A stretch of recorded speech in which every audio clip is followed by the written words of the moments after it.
Hello दोस्तों, आप देख रहे हैं डीडीए महाविद्यालय राजस्व विभाग चैनल। दोस्तों, आज हम इस वीडियो में राजस्व विभाग प्रशिक्षण उत्तर प्रदेश लखनऊ विषय नियम एवं कर्तव्य महत्वपूर्ण प्रश्नोत्तर पर चर्चा करेंगे। तो हमारा आज का प्रश्न है, भूलेख संबंधी कार्य के अतिरिक्त किसी 5 ऐसे कर्तव्यों का वर्णन कीजिए जिन्हें करने के लिए तहसीलदार राजस्व निरीक्षक को अनुरोध करने के लिए सक्षम है तथा राजस्व निरीक्षक को अनुदेश देने के संबंध में तहसीलदार पर क्या प्रतिबंध लगाए गए हैं, वर्णन कीजिए। तो इसका उत्तर आइए हम पढ़ लेते हैं। इसका उत्तर है, वैसे तो लेखपाल के उत्तर प्रदेश भूलेख नियमावली के परिच्छेद 49 के अनुसार अनेक कार्य किए जाते हैं, लेकिन इसके अलावा लेखपाल व राजस्व निरीक्षक के अन्य विभागों के कर्तव्य हैं जो निम्न प्रकार हैं। हमारा नंबर 1 है इसी में सिंचाई विभाग। तो इसके अंतर्गत लिखा हुआ भूमि लेख नियमावली के पैरा 37 के अनुसार सिंचाई नियम संग्रह पापत्र संख्या 10 वी में एक सूचना जिसमें नहर के अमीन द्वारा अंतिम पैमाइश आरंभ करने का दिनांक दिया हुआ हो, गांव की चौपाल में लगा दी जाए। वह जब सिंचाई नियम संग्रह के पुनः रीक्षित पापत्र संख्या 45 वी में नहर के जिलेदार से सूचना नोटिस मिलने पर तहसीलदार द्वारा ऐसे दिनांक की सूचना लेखपाल को दी जाए तो लेखपाल के लिए आवश्यक होगा कि वह नंबर 1 पर है हमारा अंतिम पैमाइश पूरी होने के समय गांव में उपस्थित रहें।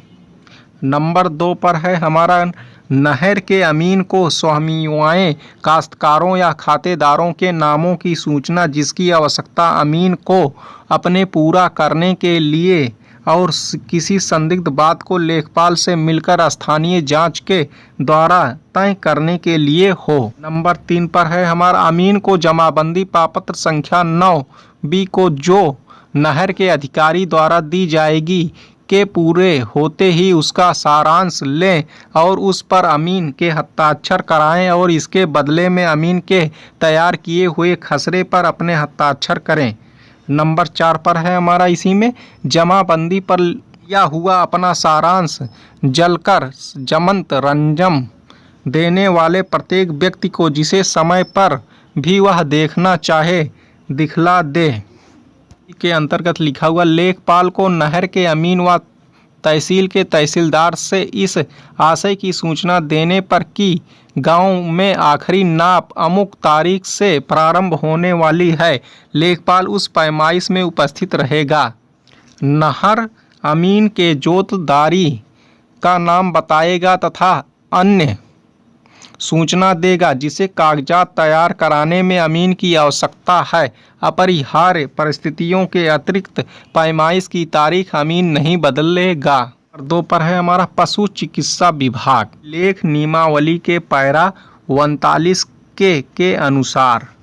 तो इसमें नंबर 1 पर हमारा लिखा हुआ है, लेखपाल के क्षेत्र में किसी पशु या घोड़े की बीमारी की सूचना यदि पशु चिकित्सक पास पड़ोस में हो तो सीधे ही उसके पास भेजेगा, अन्यथा वह उसके नाम तुरंत ही संकट सूचना का पत्र पा 21 डाल देगा और उसमें सबसे पास के रेलवे स्टेशन का नाम और उससे उस गांव को लगभग दूरी बताई जाएगी जिसमें रीडर पेंट एंथ्रेक्स पशु ज्वर गलघोंटू विषाक्त रक्त अपना मत देने के तब उसको पहचानने के लिए तुरंत सुलभ होना चाहिए।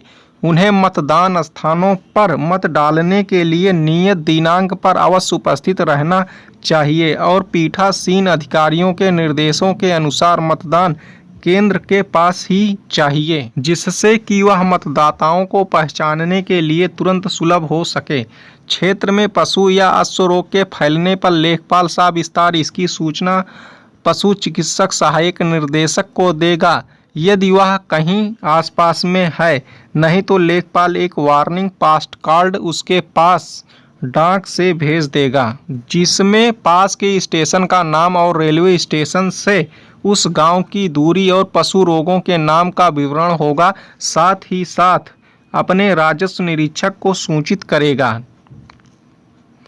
नंबर 3 पर हमारा एक्साइज विभाग। लेखपाल ऐसी वस्तुओं जो कि बिना एक्साइज लाइसेंस के क्षेत्र में लगाई व पैदा की जा रही हैं या बनाई जा रही हैं, तब लेखपाल इसकी सूचना मजिस्ट्रेट को, एक्साइज विभाग के अधिकारियों को, पुलिस को तथा राजस्व निरीक्षक जो रेवेन्यू विभाग को आवश्यकता अनुसार सूचित करेगा। नंबर 4 पे हमारा जन स्वास्थ्य विभाग। लेखपाल के अपने कार्य के अलावा क्षेत्र में हैजा, कालरा, चेचक, प्लेग व अन्य संक्रामक रोगों की महामारी में वह चिकित्साधिकारी को अनेक प्रकार से रोकथाम संबंधी और आवश्यक सहायता देने और टीका लगवाने के लिए लोगों को प्रोत्साहित करें।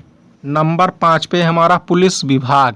भूलेख नियमावली के पैरा 45 के अनुसार किसी ऐसे पुलिस अधिकारी की मांग पर जो किसी हत्या, दंगा या ऐसी ही किसी अन्य हिंसात्मक अपराधों का अनुसंधान कर रहा हो, लेखपाल गांव के नक्शे का एक ऐसा अनुरेखित ट्रेस किया नक्शा देगा जिसमें अपराध करने का स्थान दिखाया गया हो। लेखपाल अनुरेखित नक्शे पर अपने हस्ताक्षर नहीं करेगा और इसका सत्यापन करना अनुसंधान करने वाले पुलिस अधिकारी का कार्य है।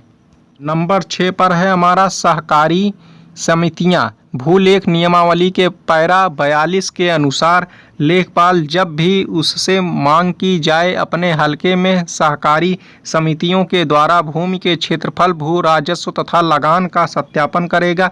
इस कार्य के लिए उसे प्रत्येक 10 या कम सदस्यों के लिए 1 रुपया मानदेय होगा, किंतु अपने अभिलेखों से प्रमाणित उद्धरण किए जाने की दशा में उसे परिच्छेद 26 में निर्धारित शुल्क दिया जाएगा। नंबर 7 पे है हमारा कृषि विभाग। भूलेख नियमावली के पैरा 44 के अनुसार लेखपाल के लिए कृषि विभाग के किसी बीज गोदाम से बीज की तकावी लेने से प्रार्थना पत्र के स्तंभ 4 तथा 5 का सत्यापन करना आवश्यक है। लेखपाल सत्यापन कार्य उस समय कर सकता है जब भूलेख निरीक्षक या कृषि विभाग के निरीक्षक द्वारा प्रार्थना पत्र उसके पास भेजे जाएं। जब लेखपाल तहसील के मुख्यालय को वेतन लेने के लिए जाए तो वहां पर, किंतु इस प्रकार प्रयोजन के लिए उसे स्वयं बीज गोदाम पर उपस्थित होना आवश्यक नहीं है। कलेक्टर के द्वारा मांग किए जाने पर लेखपाल कृषि विभाग को अपने हलके के उन व्यक्तियों के नाम देगा जो उस विभाग से सवाई पर उत्कृष्ट बीज लेने के लिए और उससे उत्पन्न बीज काश्तकारों को बेचने के लिए प्रयोजन से बचाकर रख रखाव छोड़ने के लिए हों।